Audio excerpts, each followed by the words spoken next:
Nathaniel Moreau had come to the Delacroix 3 nights each week, without fail, for a full 3 months. Always choosing the same table number 9 near the wide window. Always ordering the same bourbon without ice. Always served by the same waitress, Claire Adams. But the moment he saw Greg Tanner, the owner of the restaurant, gripping Claire's arm and dragging her toward the kitchen door as if she were some broken object he needed to discard, something raw and ancient stirred inside his chest. That was the moment Nathaniel stopped watching from the shadows, because Nathaniel had already made up his mind long before that night. The blonde waitress whose eyes always seemed to hide some unspoken fear belonged to him, and no one was allowed to touch what belonged to him.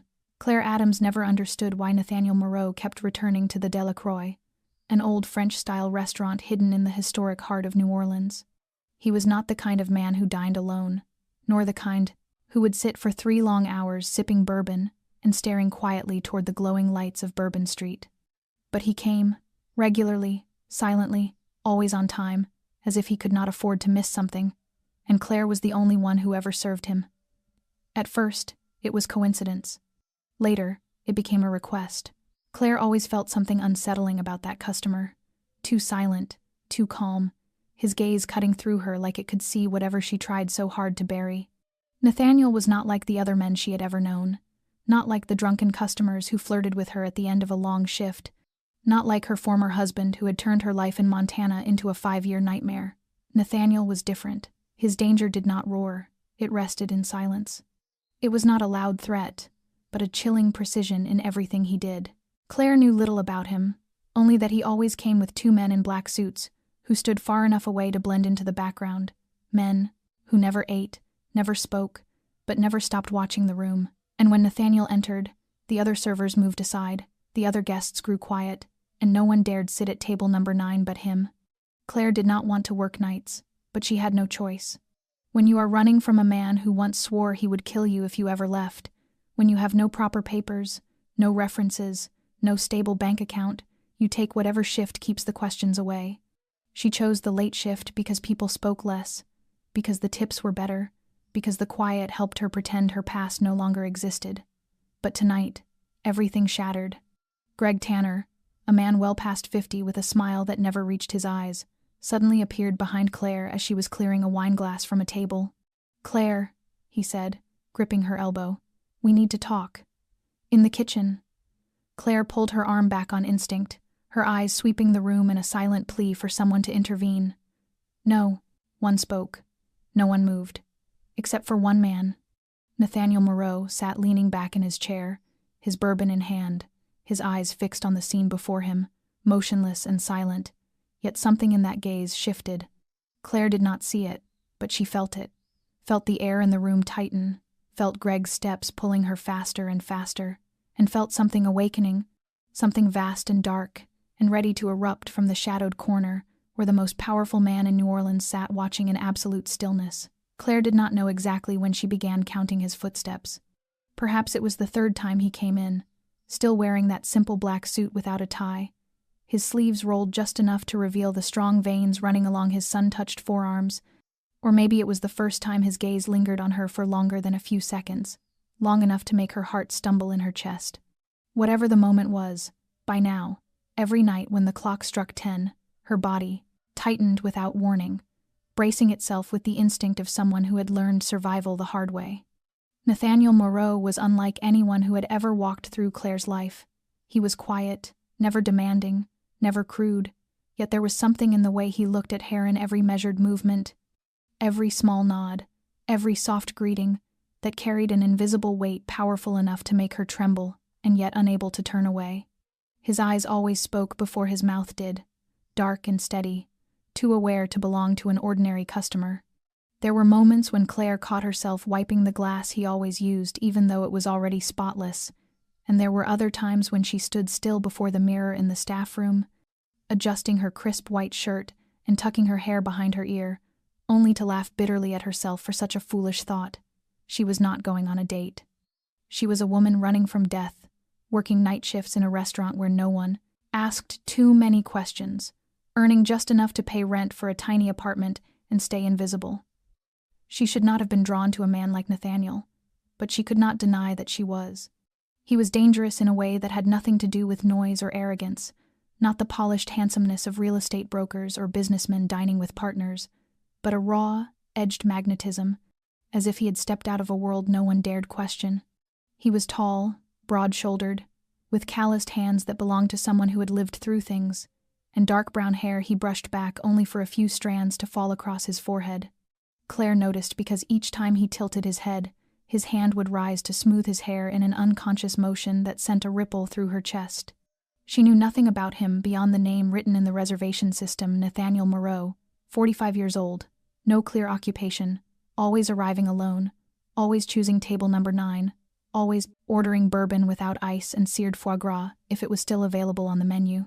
One night, on a rare, quiet evening, she had tried searching his name on Google, only to find vague references to a Moreau family that had owned several properties in New Orleans in the 1980s, and she had not dared look deeper, partly out of fear, partly because she knew that if he wanted her to know, he would tell her himself. And above all, she was trying to live unseen. The less she noticed, the less she would be noticed. But Nathaniel did not allow her that privilege. He saw her, truly saw her. Once, when she set his bourbon down, he told her she was tired. Just a simple sentence, but in his eyes she knew he was not teasing. He had seen the shadows beneath her eyes, the heaviness in her steps at the end of each long week, even the tight smile she forced after a customer yelled at her for no reason. And that was what frightened her most, not that Nathaniel seemed powerful, but that he saw through the layers she had tried so hard to hide, the fragile parts, the wounded parts, the younger woman who used to cry herself to sleep believing she would never escape her violent husband. She had changed her name, her appearance, her hair, her entire life. She had driven across half the country to erase every trace of who she once was.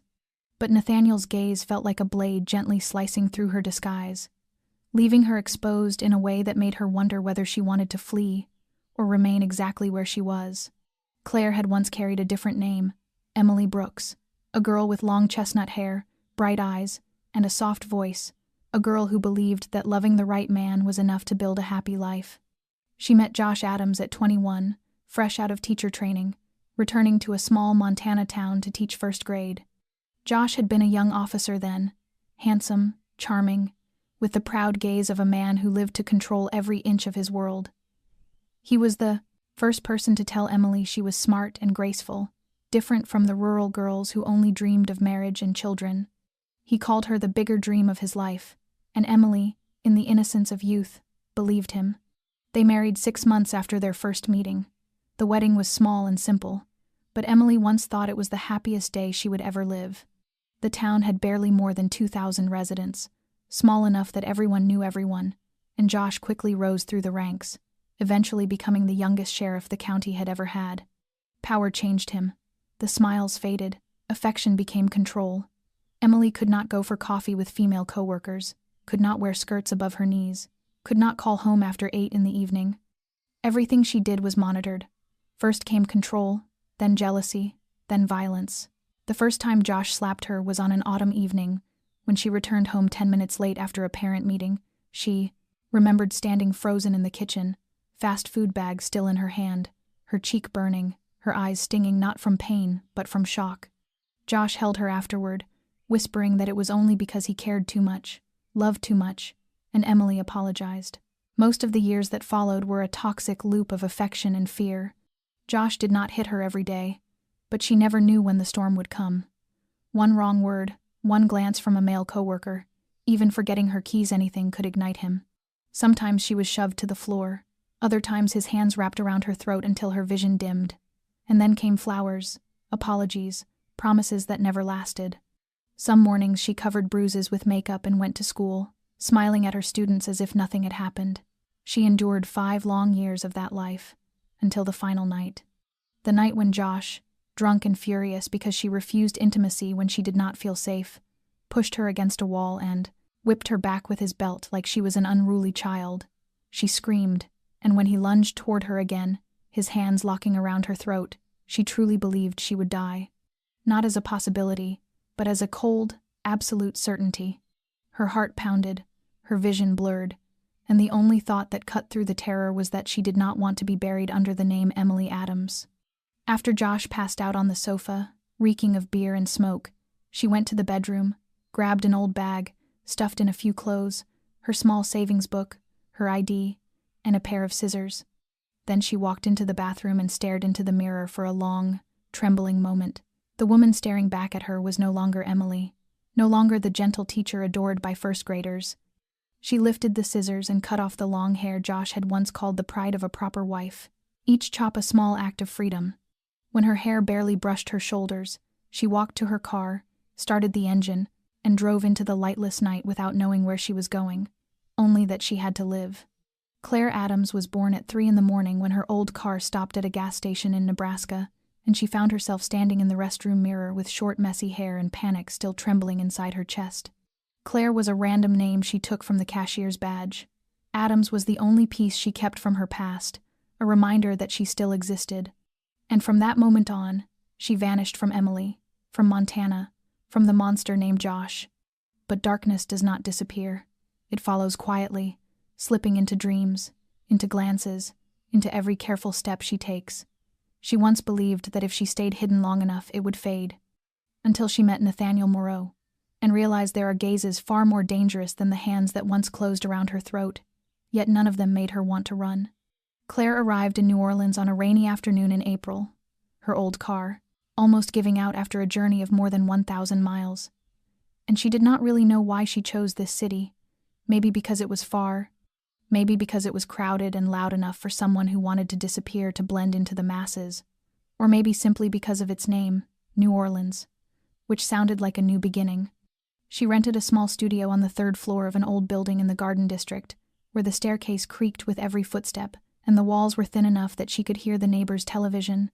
A place with only one window looking out over a sheet metal roof, a tiny electric stove with 2 burners, and an old wooden bed that sagged in the middle. Yet to Claire it was a kind of heaven, because here there was no Josh, no heavy footsteps slamming against the floor, no sudden storms of rage, no hands closing around her throat in the middle of the night, only herself and the silence. She changed every piece of her personal information, used the name Claire Adams when she signed up for electricity and water, bought a new phone, opened a new bank account, created a new email. She left no trace behind, did not call home, did not reach out to anyone who had ever known Emily Brooks. She understood Josh all too well, understood how he thought, how he hunted, and Claire knew that if she left even the smallest crack open, he would track her the way a predator follows the scent of blood. The waitressing job at the Delacroix came to her almost by accident. One evening she walked past the restaurant on Magazine Street and saw a handwritten sign taped to the glass door that read, "Hiring night shift servers. No experience necessary, only the ability to handle pressure." She stepped inside, took an application, and 3 days later she was standing in the kitchen learning how to carry a tray of drinks without dropping a single glass. The owner, Greg Tanner, did not ask many questions. He looked her over from head to toe, asked a few brief things about her background, then nodded and hired her. And Claire knew that had nothing to do with kindness, but rather with the fact that she had exactly the kind of appearance that suited the wealthy clientele. The Delacroix served every night: blonde hair, fair skin, a slender figure, a pretty face with a hint of exhaustion in it, the kind of quiet sadness that made people want to pry deeper. She did not like the way Greg looked at her. It reminded her of Josh, though in a different way, because Greg was the kind of man who hid his malice behind a polished smile. But Claire needed the job, needed money to pay the rent, to eat, to simply exist.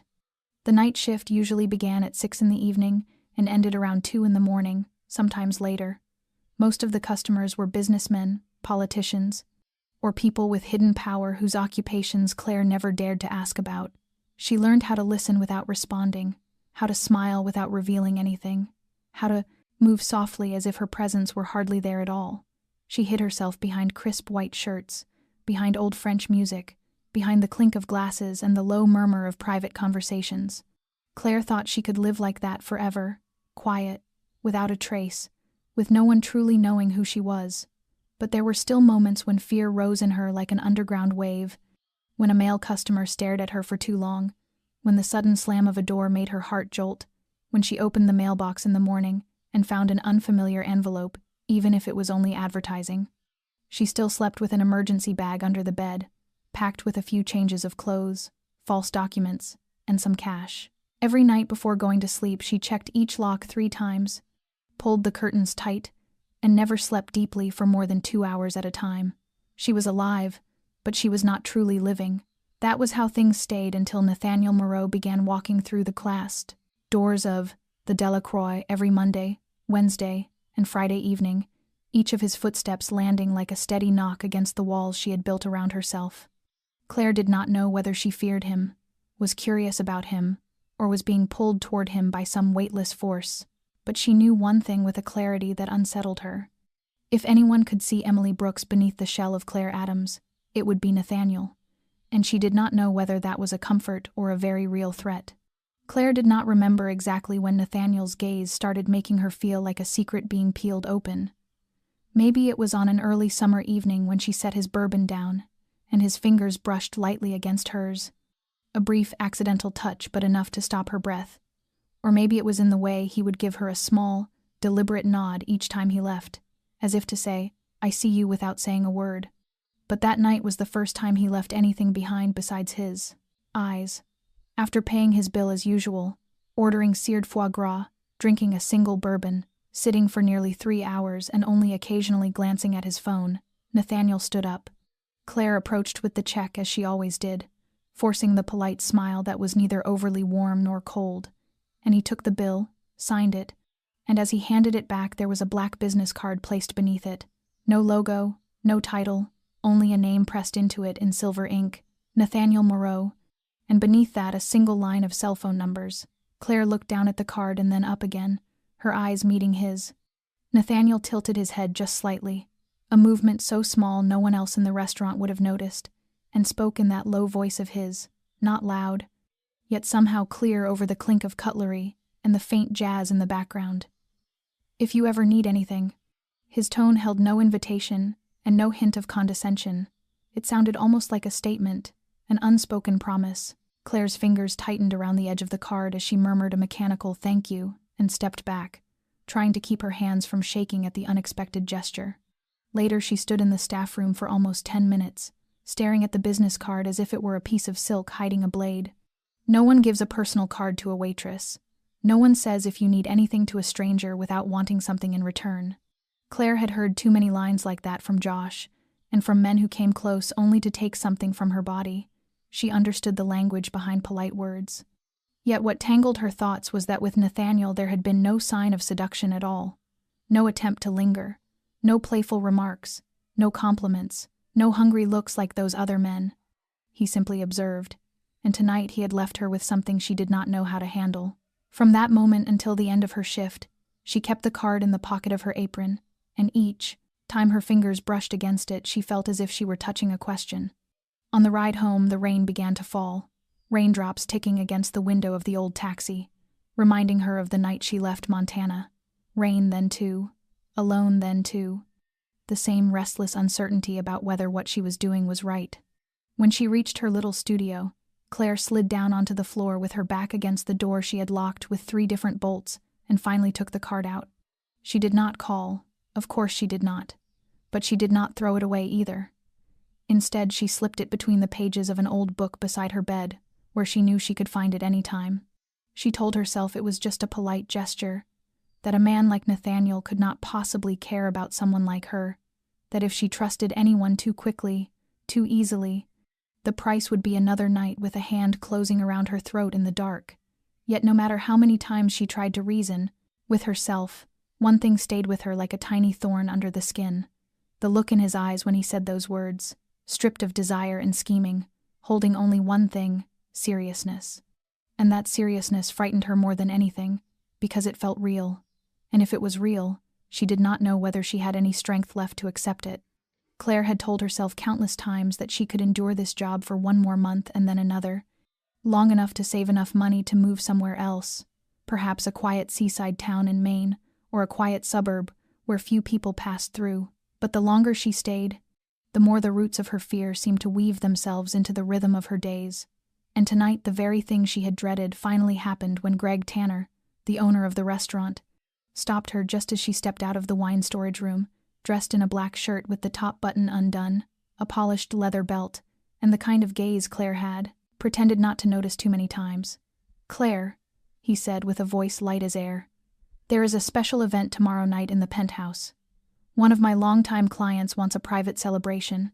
You will serve." Claire tightened her grip on the tray. "I thought I was assigned downstairs tomorrow. The schedule's already set." Greg tilted his head, his thin smile sharp as a blade. "You will serve, Claire. Not because I need another pair of hands, but because he asked for a young woman, blonde, petite, someone who knows how to smile without asking questions. And I promised I would arrange it." Claire took a step back, her heartbeat pounding like war drums in her ears. "I don't do those things. I'm a server, not—" Greg cut her off, still in that light, breezy tone, as if they were discussing the weather. "You are whatever I need you to be, Claire. You have no background, no protection. I gave you this job when no place wanted to hire someone who couldn't prove her real name. And don't think I don't know you're running from something. One call, one whisper in the right place, and I can have you gone before sunrise." Claire felt her stomach twist, cold and numb, not because he was wrong, but because he was right. She was running, and she had no one. Greg took a step closer and laid a hand on her arm, not forceful but enough to make her freeze. "Upstairs, 8 in the evening, black dress, no underwear. All you need to do is smile and make him happy. It will be quick. Then you'll get $5,000 in an envelope and go back to playing the good girl who keeps her head down." Claire did not answer. She simply tried to step away, but Greg tightened his grip, his eyes no longer smiling. "You think those checks from Nathaniel Moreau were because you're cute?" he hissed. "He's already paid, Claire. Your merchandise. And tomorrow, he'll collect what he bought." His voice choked off at the last word, because another voice rose from behind him, slow and deep, carrying a coldness like the bottom of a pit. "Take your hand off her!" Greg spun around, and Claire saw Nathaniel Moreau standing there in the doorway of the wine room, as if he had stepped out of the darkness, as if he had been there the entire time. The dim hallway light casting a faint glow across his face's sharp, calm, unnervingly steady. His eyes locked on Greg with a lethal stillness as though weighing a matter of life and death. Greg let out a brittle laugh, short and artificial. "Mr. Moreau, I was just joking. Nothing serious. I heard everything, Greg," Nathaniel said. Not loudly, yet every word struck the air like a blow. "Every word you spoke, the way you touched her, and the way you used my name." Claire stood frozen. She had never seen anyone change the atmosphere of a room with mere presence the way he did. Nathaniel did not move fast, did not raise his voice, but his presence seemed to drain the oxygen from the space around them. Greg stumbled back a step, then another, eyes darting like a cornered animal. I didn't know she mattered to you like that." Nathaniel stepped forward. "No one touches Claire Adams. No one puts a price on her. No one turns her into merchandise. And if anyone thinks they can—" He paused, his voice dropping to a dangerous stillness. "I will make them disappear, Greg. Quietly, permanently, without a trace." Greg's eyes widened. He stammered something unintelligible before turning and nearly crashing into the doorway in his desperation to flee. Claire remained rooted in place, her heart hammering against her ribs. Nathaniel turned toward her, and his gaze had changed softer, but still heavy enough to steal her breath. He did not ask if she was all right. He simply extended his hand, and somehow her hand found its way into his, because in that moment she understood one thing with painful clarity. If Josh had been the mated darkness she once ran from, then Nathaniel was the night she could not escape and did not want to. Claire did not remember how she followed Nathaniel out of the restaurant. Everything after Greg's disappearance warped under the rush of adrenaline and the fading echo of fear. And all she knew was that his hand remained around her steady, warm, not possessive but grounding, enough to make her feel not quite so lost. They moved through the back hallway of the kitchen, turned through a door she had never noticed, and stepped into a sleek steel elevator with a card reader. Nathaniel took a black card from his wallet, scanned it, and the doors closed immediately. Claire still had not spoken. She could not, partly because her throat felt scraped raw as if she had run through a nightmare, partly because Nathaniel seemed so different still, the man with the quiet eyes and low voice like somber jazz, yet now wrapped in a layer of authority that was impossible to ignore. Not the power of an every teen, ordinary wealthy man, but something absolute. When the elevator doors opened, Claire was hit by a space utterly opposite from the restaurant below. High ceilings, walnut floors, crystal chandeliers, abstract art, and a wall of glass overlooking the city at night. A middle-aged man in a black suit was waiting. The moment he saw Nathaniel, he bowed. "Mr. Moreau, everything has been handled. Greg is leaving the premises.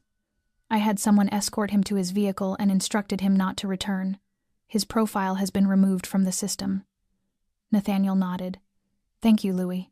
He has no right to return to any of our properties, and I want the night shift personnel list reviewed. Starting this week, it goes through me first." "Yes, sir," the man replied, stepping away without glancing at Claire once. She stood there in the room that looked like it belonged in a design magazine, trying to gather the scattered remnants of her thoughts. She whispered, barely audible, "Who are you?" Nathaniel turned to her, his gaze gentling, the cold steel gone. He stepped closer with a kind of careful slowness, as if he feared startling her. "I am the man who had dinner 3 nights a week just to see you, and the man who waited too long to step in." Claire shook her head. "You're not just a regular customer. This whole building. You own this place?" Nathaniel paused for a few seconds, then nodded. "I am the principal shareholder of the Moreau Group's hotel and restaurant chain. The Delacroix is only a small part of it. I don't usually interfere with operations, but when someone crosses something I value, I don't remain silent." She stepped back, her mind spinning. "Why didn't you say anything? If you own this place, you could have fired Greg a long time ago. You could have—" "Claire," he said quietly, his voice deep as night wind through an open window. "I didn't want you to fear me. I knew you were running. I saw it in your eyes, the first time I met you. And I also knew that if I showed up as a man with power, a man who could control everything, you would shut down. I waited. I waited until you gave me a reason to act. Greg gave me that reason." She did not speak. Her hands trembled, her heartbeat uneven, though something inside her chest slowly eased, maybe safety, maybe trust she never thought she could give again. "Were you watching me?" she whispered. Nathaniel shook his head. "No, I was observing. There is a difference. I did not interfere until you needed me to."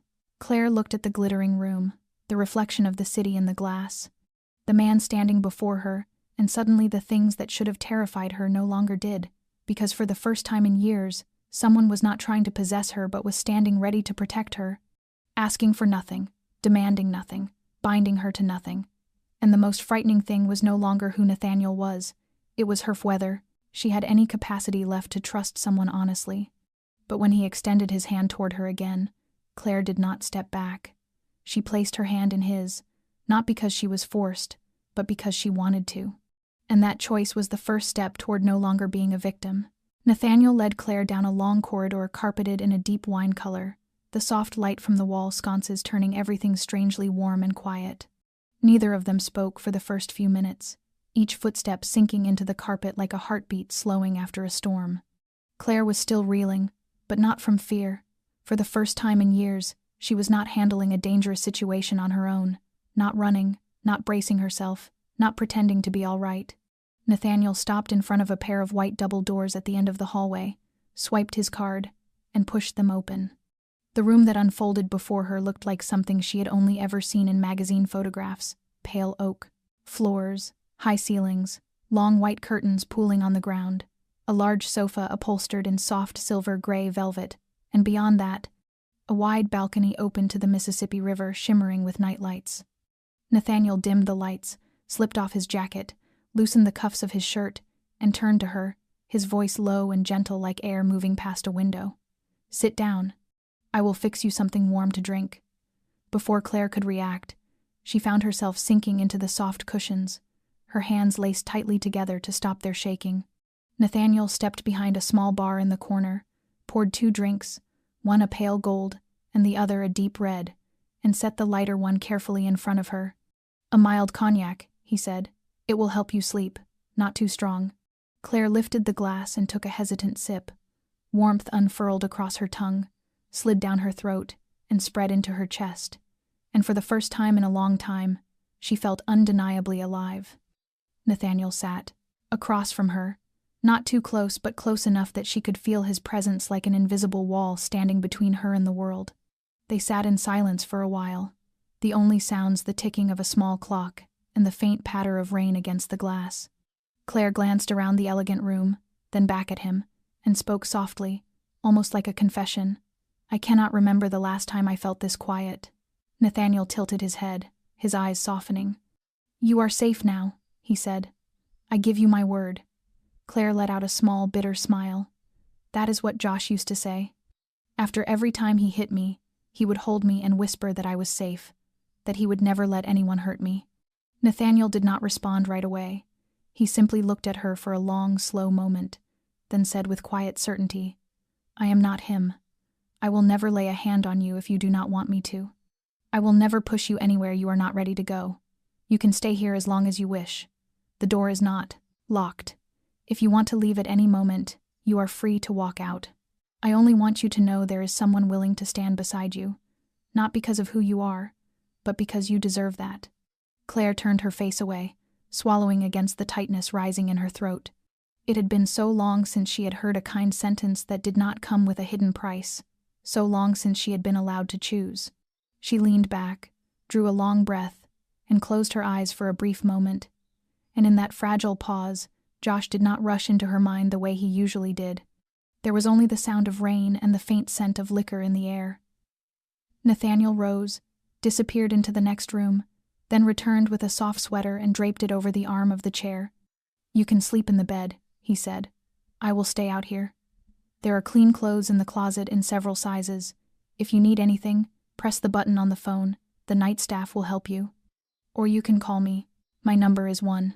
Claire nodded, unable to bring the word thank you past her lips because it felt far too small for everything that had just happened. But as Nathaniel turned to go, she called to him in a low voice, Nathaniel. He stopped and looked back. Thank you, for not making me feel small. He studied her for a long moment, then gave a slight nod, his voice like a promise that did not need ceremony. You are never small, Claire. You have simply forgotten how strong you are. Claire did not answer. She pulled the sweater closer, sat quietly watching his shadow disappear behind the door, and for the first time in years of living in fear, her eyes closed without bracing for the nightmare to come. Claire woke when the sky was still pale, the first light of New Orleans slipping through the sheer white curtains and laying gentle streaks across the wooden floor and her tousled hair. For a brief moment, she forgot where she was. Then she heard the sound of running water from the next room, and the faint aroma of coffee drifting through the air, and the memories came back. She was no longer in Montana, no longer in the house where every brick seemed to hold a scream, no longer holding her breath each evening as a key turned in the lock. She was in New Orleans, in a suite larger than any home she had ever lived in, with a man who had pulled her out of hell the night before without asking for anything in return. When she stepped out of the bedroom, she found Nathaniel sitting at the table, a cup of black coffee in his hand, his gaze turned toward the window but unfocused. He looked up when he heard her footsteps, his movements gentle as if he feared startling her. Good morning, he said, his voice rough and low. Did you sleep well? Claire nodded. Her eyes were still faintly swollen after a night of exhaustion. But for the first time, she had not dreamed of Josh, had not seen his senseless rage, had not heard the shatter of dishes, had not felt his heavy breath against the conic back of her neck when she woke in the dark. Nathaniel poured her a cup of coffee and set it in front of her with the easy familiarity of someone used to taking care of others. Claire sat down, her fingers resting lightly on the cup without lifting it. She looked at him for a long time, then spoke. I used to think I would never get away from him, Josh, my ex-husband. Her voice no longer shook, but it carried the deep fatigue of someone who had been submerged in darkness for far too long. He was the sheriff of our town. Everyone respected him. They thought I was lucky, pretty, married to a man with status, a good home, everything in its place. No one knew that behind that closed door each night was hell. Nathaniel did not interrupt, did not question, did not offer sympathy in the clumsy way people often did. He simply sat there and listened as if time itself could pause long enough for her to empty out the years no one had wanted to hear. Claire continued, her voice steady in a way that made it sound as if she were telling someone else's story instead of her own. At first he was sweet, flowers every night, little trips on the weekends, but after a few months, things started to shift. It began with words, controlling who I saw, what I wore. Then came the criticism, the belittling. I was not allowed to laugh too loud, not allowed to go out alone. And then, she drew in a deep breath. her hand tightening around the cup until her knuckles whitened. Then came the first slap. Then the punches. The heel of his boots. The threats. There was a night I truly believed I would die when he choked me on the kitchen floor because I forgot to buy the brand of beer he liked. Each time it happened, he cried afterward, apologized, swore it would never happen again.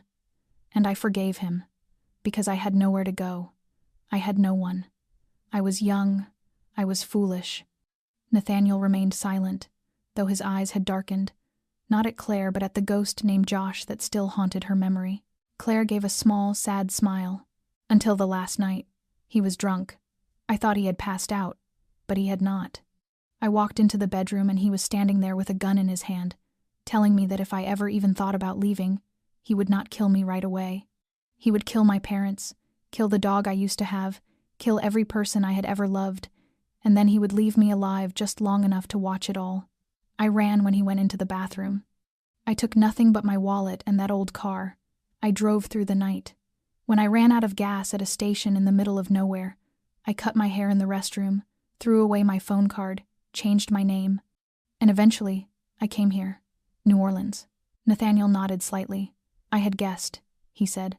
You carry fear in every step, but no one deserves to live like that. Claire held his gaze. You did not ask why I ran. You did not demand an explanation. You did not treat me like a victim. Why? Because I have seen too many people walking around with wounds like that, Nathaniel replied. And because I know you do not need anyone to save you. You just need someone to stand beside you while you save yourself. Claire did not know how to answer. She simply sat there, looking at the man across from her, and felt something inside her both break and mend at the same time. For the first time, she told the story of her life without shame. For the first time, someone truly saw her.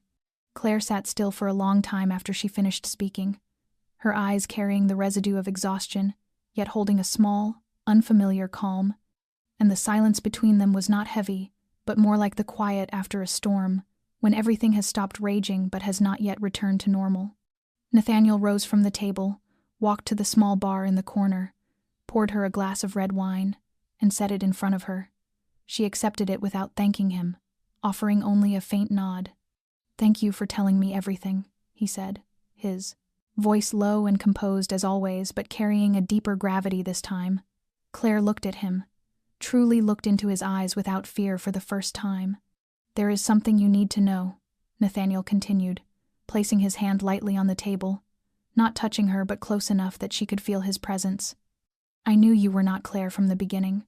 She froze, the hint of a smile freezing on her lips. I am sorry, he added quickly before she could pull back. I am not saying this to frighten you, and certainly not to threaten you. Claire set the glass down, her eyes darkening, instinctively guarded. What do you mean? Do you think I sat at table 9 3 times a week for almost 3 months because I liked the risotto here? Nathaniel let out a soft laugh, though there was no amusement in his eyes. The first time I saw you, I knew you were running.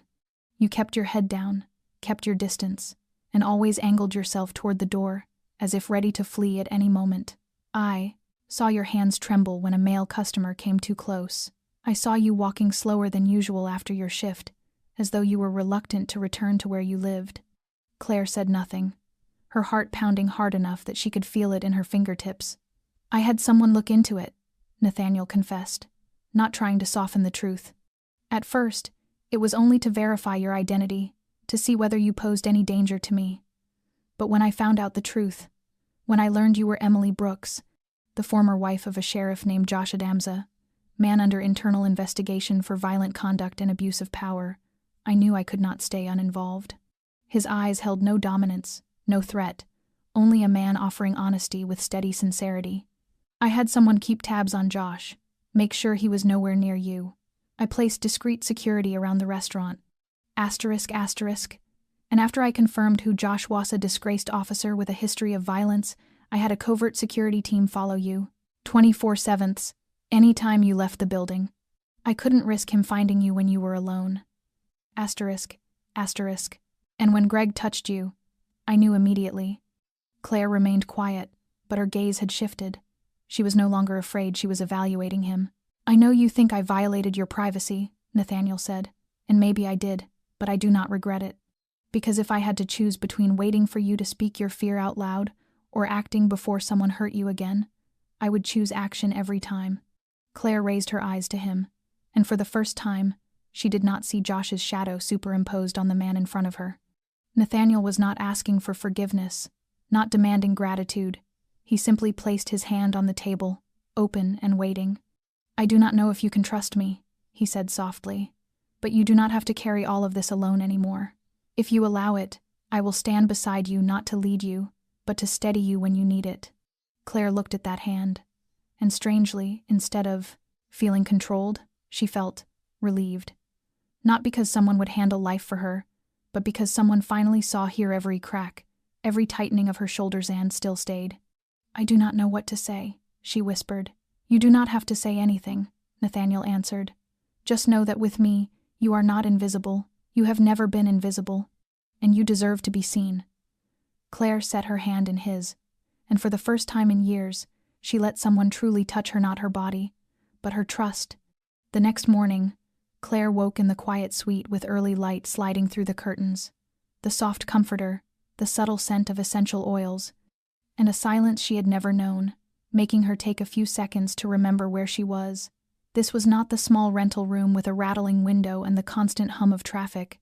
This was the place Nate had brought her. Safe. She rose from the bed, dressed in the simple clothes waiting in the closet, and stepped out to find Nathaniel sitting in the living area with a cup of coffee in one hand and a thick folder in the other. He looked up when he heard her, a gentle smile appearing as if she were the one thing he hoped to see in the morning.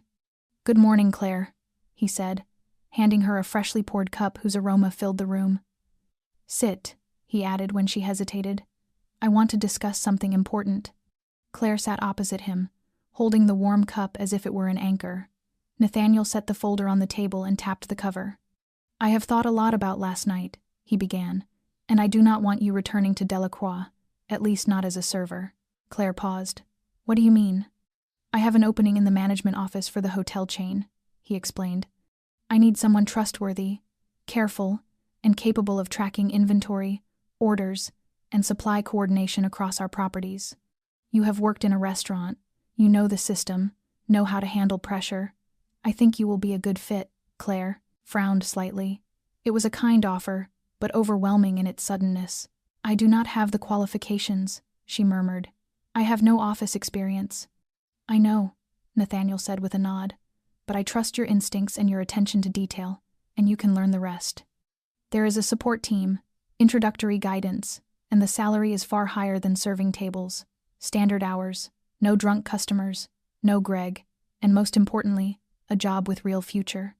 Claire stared at the folder as if it were a key to a different life, a life where she did not have to stay hyper-vigilant, did not have to watch the clock to plan her escape. Nathaniel did not pressure her, he simply waited. And in that silence, Claire realized this was not charity. This was a choice. A turning point. Can I move out of this suite? She asked quietly. I mean, I want the job, but I will rent my own place, pay for it like everyone else. I do not want to live off you. Nathaniel's smile deepened, the kind that eased her, instead of trapping her. You can, he said. I will arrange for a standard rate apartment lower in the building. You can start next week if you want. Claire looked at him and saw no trace of control, no attempt to bind her to him. Only a man offering her the chance to stand on her own feet while never looking away if she wavered. All right, she said softly. I will do it. Nathaniel stood, stepped behind her chair, and rested his hand lightly on her shoulder. Then it begins. Claire, no more running. She tightened her grip on the cup, lifted her face to him, and said quietly, No, for the first time, I choose to stay. And for the first time in years, she did not feel as if she were living on borrowed breath. This breath was hers. This life was hers. A beginning, but this time for herself. That evening, Claire returned to her new apartment on the 8th floor, after her first full day working at the management office. She was tired but not depleted, and something quiet and weightless was awakening inside her a sense of peace she once thought she would never feel again. An hour later, the doorbell rang, and when she opened it, Nathaniel stood there holding a bag of food, an expression of rare hesitation in his eyes. He asked if she was hungry, offering a shy, almost self-conscious smile. He had made lasagna, His mother's recipe. Nothing special, he murmured before falling silent when he saw the look on her face, lifting the bag slightly as an invitation. Claire smiled and stepped aside to let him in. They ate at the small table in her new kitchen. No expensive wine or candlelight, only warm pasta, the scent of oregano, and melted cheese drifting through the room, and two people who had spent far too long living in vigilance now learning how to relax.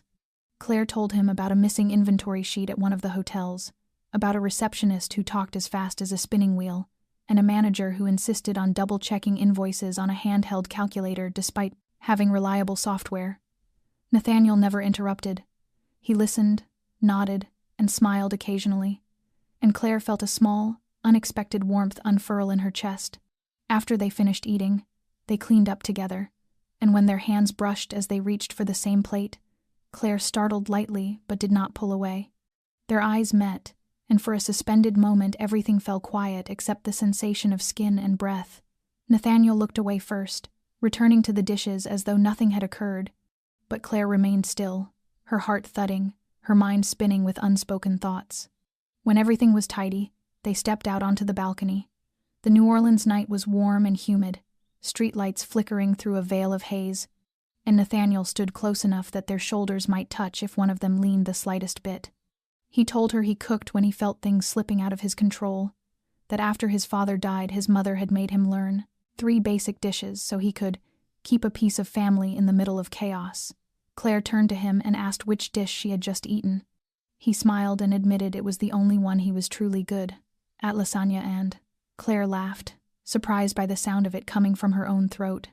Nathaniel watched her as the laughter faded, the night breeze brushing a strand of hair across her cheek, and he reached up slowly to move it aside. His fingertips grazed her skin with the gentleness of a breath, leaving a warm trail that startled and steadied her all at once. Claire did not lean away, nor did she move toward him.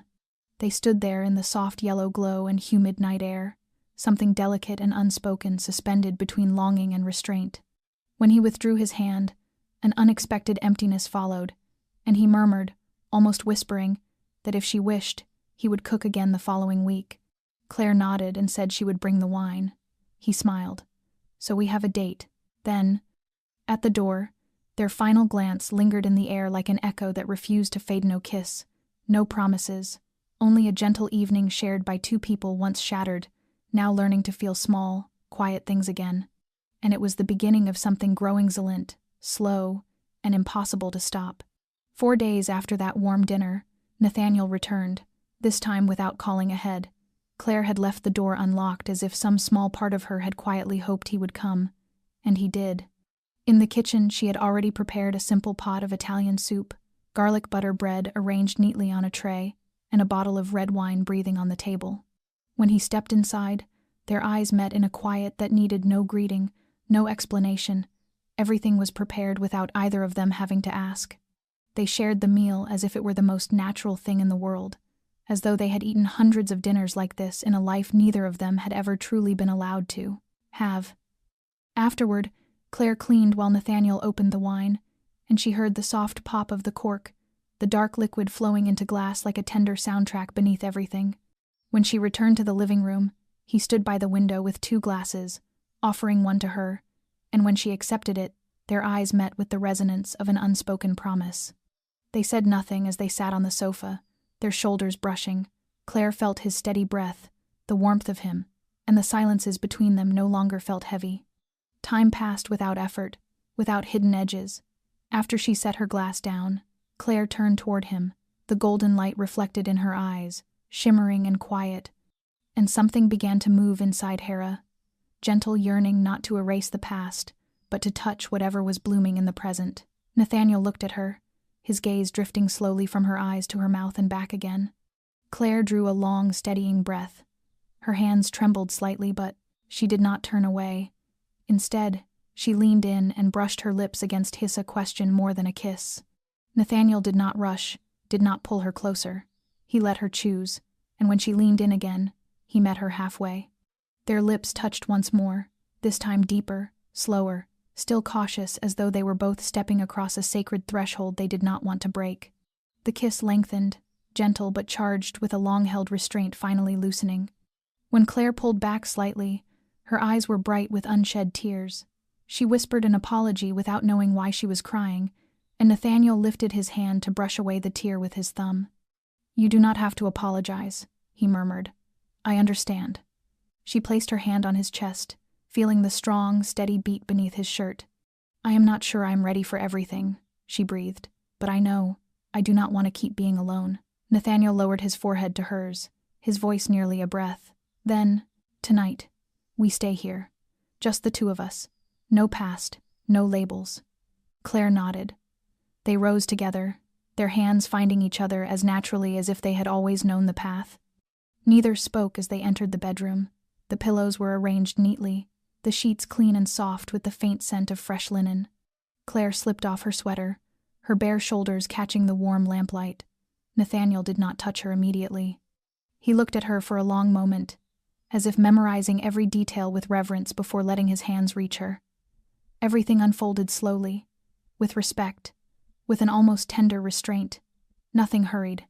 When he kissed her again, the kiss was deeper, warmer, but still gentle, still filled with gratitude instead of hunger. Claire welcomed him not to forget her pain, but because, with Nathaniel, she did not feel like a wound. She felt wanted, seen, cherished. When their bodies came together in breath and heartbeat, there was no fear, no ghosts, only closeness. Only the quiet merging of two souls once broken, now stitching themselves back together through softness rather than force. And in that moment, Claire realized that love did not always begin with a promise. Sometimes, a single honest night like this was enough to begin healing the years she had lost. Morning in the French Quarter was always busy, yet it still held on to the particular charm that belonged only to New Orleans, and Claire walked slowly along the stone sidewalks, with a canvas bag in her hand and the gentle echo of the previous night still warm in her thoughts.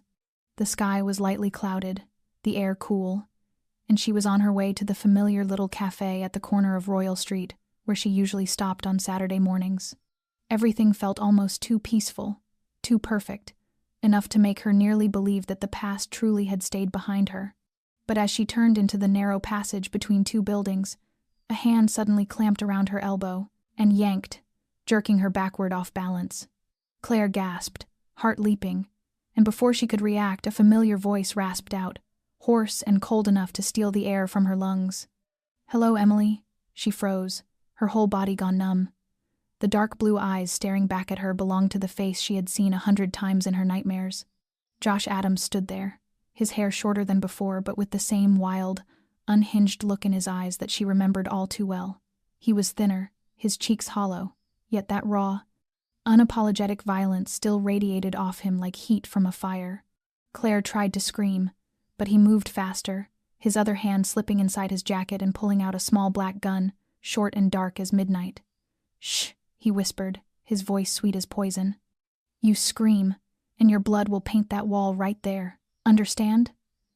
She nodded stiffly, her legs rooted to the ground, her breath coming in short, ragged bursts, her throat dry as bright dust, every survival instinct misfiring. He stepped back half a pace, the gun held low but steady, his gaze never leaving her for even a heartbeat. "It took me almost a year to find your new name, this filthy little city, and the pathetic role you are playing," he snarled, each word laced with contempt. "Inventory management? Who do you think you are? You really thought you could hide from me forever?" Claire swallowed hard and edged back a step, only to have him close the distance again at once. "You know," he said, a harsh little laugh scraping through his teeth, "some nights I dream I am snapping your neck in our old bedroom, right on that green rug you used to scrub your blood out of. I wake up not knowing if it was a dream or if I finally did it, and you know what? I wish it were real." Claire's hands shook so badly she could barely keep them at her sides, but her eyes began to flick around, searching for an escape, a witness, someone who might help, yet the alley was empty and unnervingly quiet. A thin wind slipped through, carrying the metallic tang of the weapon in his hand. She moved back another half step, her voice barely a whisper. "Josh, you do not have to do this. You can walk away. I will not go to the police, I swear. I just want to live." Josh's lip curled. "You think I am here to bargain? No. Emily, I am here to finish what you broke. You shattered our vows. You ran. You made me a joke at the station. Now you pay." He lifted the gun higher, aiming straight at her chest. Claire closed her eyes. Everything seemed to shatter, and in that instant she thought of only one person: Nathaniel. She had not yet opened her eyes when a shout ripped through the alley, sharp as a blade cutting the air. It was loud enough to freeze the narrow space in place, cold enough to make Josh jerk and swing around, and familiar enough to make Claire's whole body tremble with something that was the exact opposite of fear. Nathaniel. His name rose in her mind as his voice sounded again, low and deep and furious, every word hitting the ground with weight. "Let her go." Josh snapped around, the gun still in his hand, eyes flaring with sudden tension when he saw 3 figures moving into the alley. In the center was Nathaniel, in a black shirt, his hands empty, his stride slow but unwavering. On either side of him walked 2 large men, broad-shouldered, their faces tight and focused. They did not need to draw weapons to make the narrow alley feel crowded and suffocating. Claire's breathing came in short, sharp bursts, her heart hammering, but as Nathaniel approached, his gaze locked on hers, and something in the panic inside her chest broke apart. She was no longer alone. Josh stepped back half a pace, his voice high and ragged with confusion. "Who the hell are you? This has nothing to do with you. This is between me and my wife." Nathaniel moved fully in front of Claire, a wall of iron between her and the gun. She slipped behind him on instinct, her trembling breath brushing against his shoulder. He did not turn, but his hand reached back, searching until it found hers, giving a small, steady squeeze. When he spoke, his voice softened for a single heartbeat, and that softness was meant only for her. "You are all right.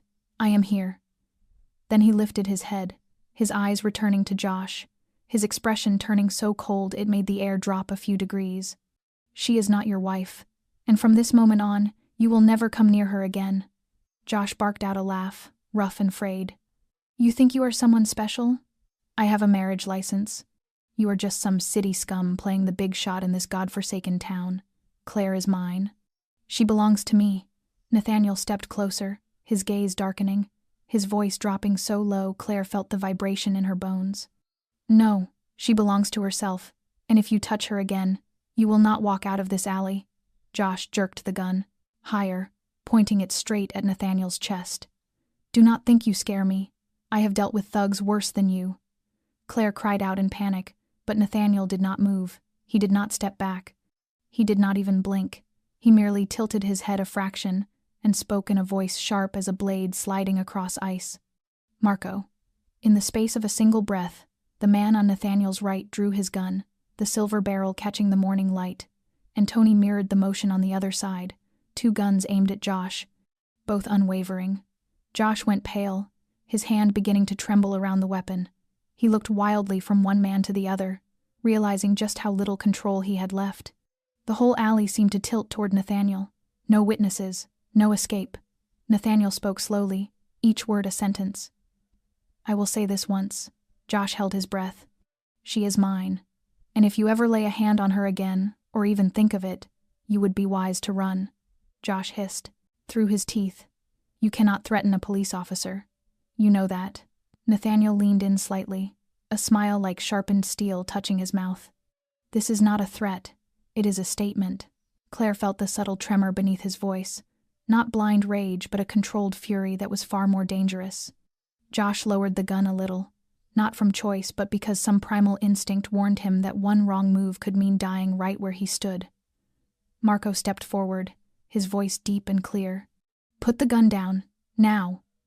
Josh looked around one more time, then slowly let the weapon drop, the metallic clatter on the pavement echoing harshly. Nathaniel gave a short nod. Tony bent to retrieve the gun and stepped back. Josh shook with anger and humiliation and fear, his finger jabbing toward Claire as he shouted, voice breaking, "I will be back. Emily, do you hear me? You will not get away from me." Nathaniel merely lifted his hand in a brief signal. Marco grabbed Josh by the collar and shoved him toward the far end of the alley. "Walk away, before my boss changes his mind about letting you leave in one piece." Josh gave Nathaniel one last look, feeling the man's shadow looming too large, too dangerous, too certain. Then he turned and ran, his footsteps stumbling, his breath ragged.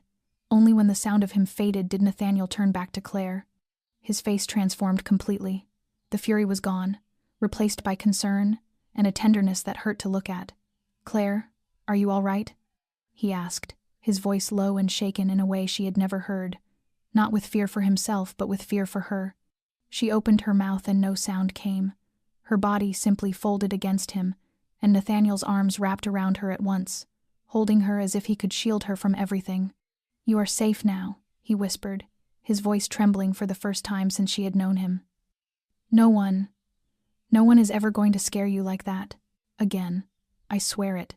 Claire buried her face against his chest, and in that moment she knew that the last wall between them, the final line of defense she had clung to, had crumbled completely.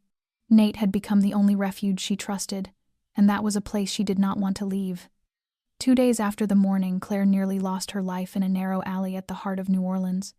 She woke to sunlight spilling through the window and a stillness so gentle it felt unreal, with Nathaniel still asleep beside her, his arm resting lightly across her waist like a wordless promise that she remained protected. She slipped quietly out of bed, made a pot of tea, and turned on the local news as she always did. The steady voice of the anchor drifting through the room until a headline appeared on the screen and halted her where she stood. A man had been found dead in a motel room on the western edge of the city. Police identified the victim as Joshua Adams, 42 years old, a former police chief from the state of Montana, and recently the subject of an internal investigation. The cause of death appeared to be suicide by firearm, with no signs of struggle or foul play. Claire set her cup down, her palms pressing against the table as though anchoring herself to the floor. She did not cry. She did not collapse. She simply sat there for a long time, staring at the screen as it shifted to another story. She knew it was not random, not fate, not regret pulling him to an ending he would never choose. Josh Bennett was not the kind of man who ended his own life. He had always believed himself invincible, and because of that, she understood. Someone had ended it for him, and that someone could only be Nathaniel. She did not need to ask, or confirm, or wait for a confession. When Nathaniel woke, he did not speak of it. He saw the news, saw her face, and poured her another cup of tea, as though the only thing that mattered was how she felt now that the storm had finally broken. And Claire, with her hair tousled, her hands still trembling, faintly looked straight into his eyes. She did not ask, why? She did not say, you should not have. She did not whisper, stop. She asked only one question, her voice rasping. Do I need to be worried? Nathaniel shook his head, his voice steady, as if prepared long before this moment. No, everything was handled cleanly. No one can trace you. No one can trace me. No one can trace what really happened. It is just a lonely man, disgraced, out of work, without a wife, losing control until the end. A perfect case file. No one will care. Claire studied him for a long moment, then nodded once. Thank you. She did not apologize. She did not flinch under the weight of what had been done. She did not carry the guilt of surviving. Her eyes no longer held the shadow of someone who had once surrendered her will. They no longer held the turmoil of someone terrified of living. The only thing left was release. Josh was dead. The last ghost had been erased from her life, and the strange truth was that she felt no guilt, not even the smallest trace. Claire rose, stepped behind Nathaniel, and wrapped her arms around him. She leaned her forehead between his shoulder blades, and for the first time in her life whispered, clear and certain, I'm not afraid anymore. Not anymore. Nathaniel turned and gathered her fully into his arms, and in the small sunlit kitchen, there were no vows, no lifelong promises, only the quietest honesty two once broken people could offer each other. And within that silence, Claire understood something deep in her heart. The past had shut its final door. No shadows remained behind her. She was truly free. Later that morning, when dawn had barely lifted, Nathaniel gently woke her. He said nothing about where they were going, only handed her a light jacket and placed a warm cup of coffee in her hands the way he always did.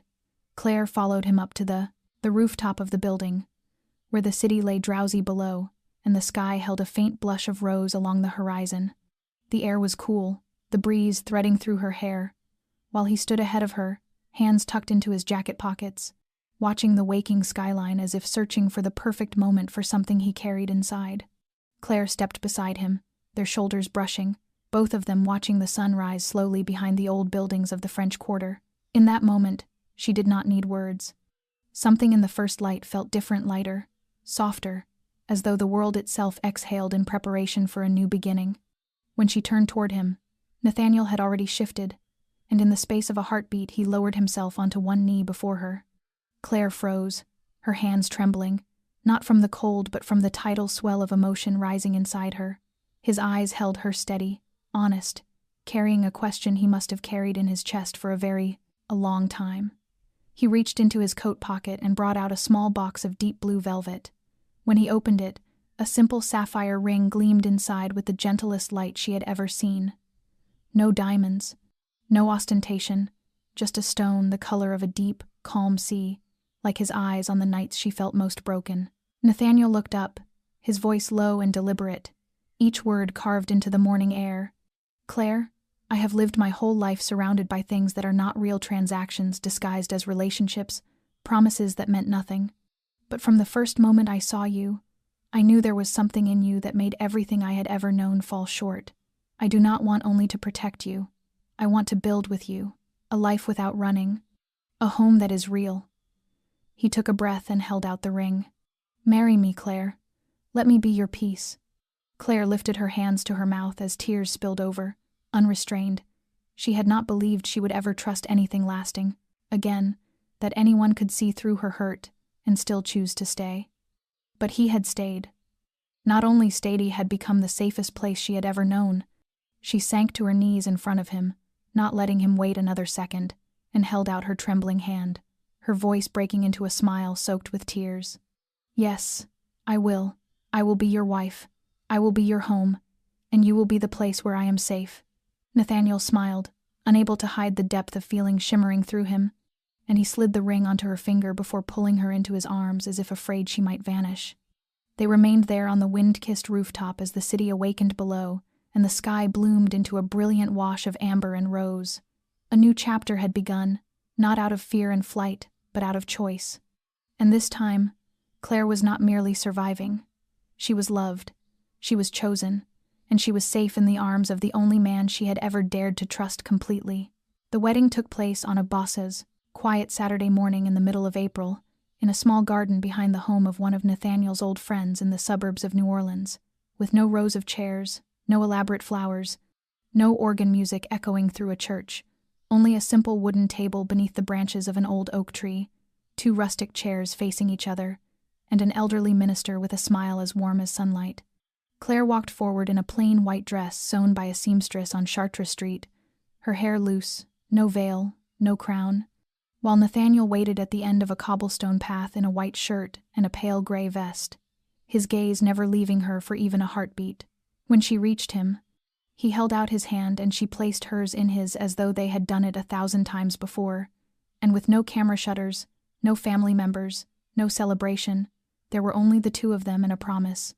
The minister opened his book but did not read the traditional scripture, instead looking at them with gentle eyes and saying that they had survived things no one outside their story could ever fully understand, and that standing before him were not 2 people swept up in infatuation, but 2 souls who had chosen each other after storms, after wounds that most would shy away from.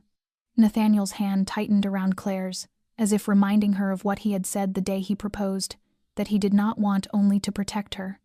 He wanted to build a life with her, and when the minister asked whether he would take Claire as his wife, to love, to care for, and to walk beside for the rest of his life, he did not hesitate, looking straight into her eyes as he answered yes, in a voice steady and deep as the roots of the oak above them.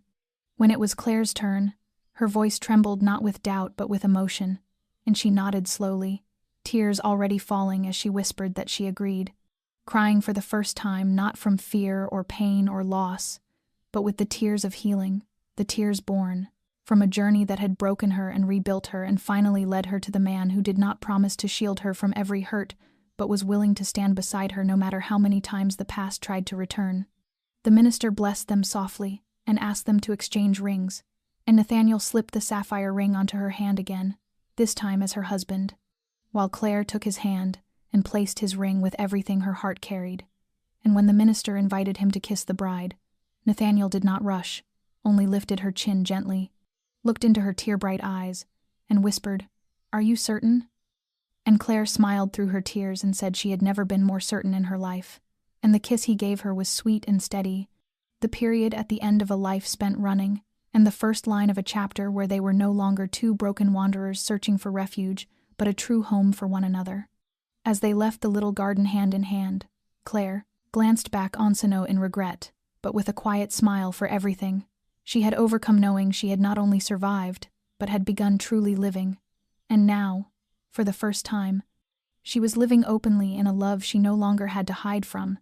6 months after that simple wedding beneath the old oak tree in New Orleans, Claire and Nathaniel drove north on a trip she had long dreamed of but never believed she would have the chance to take. Autumn in Maine was as bright as a living painting, with the roadside trees burning gold and orange, the air crisp, and the faint scent of sea salt drifting on the wind. They stopped at a small wooden house overlooking Boothbay Harbor, the same house Claire had once saved in a computer folder called Dreams during her darkest years, and Nathaniel, true to his nature, had not questioned her when she sent the link to his email, but simply booked 7 nights and arranged everything quietly. On their first morning there, Claire stepped out onto the Price's porch earlier than usual, the breeze lifting her thin robe and her hair toward the rising sun, holding a folded piece of paper she had hidden in her coat pocket the night before. And when Nathaniel joined her with 2 cups of hot tea, his eyes fell instantly on the paper in her hand.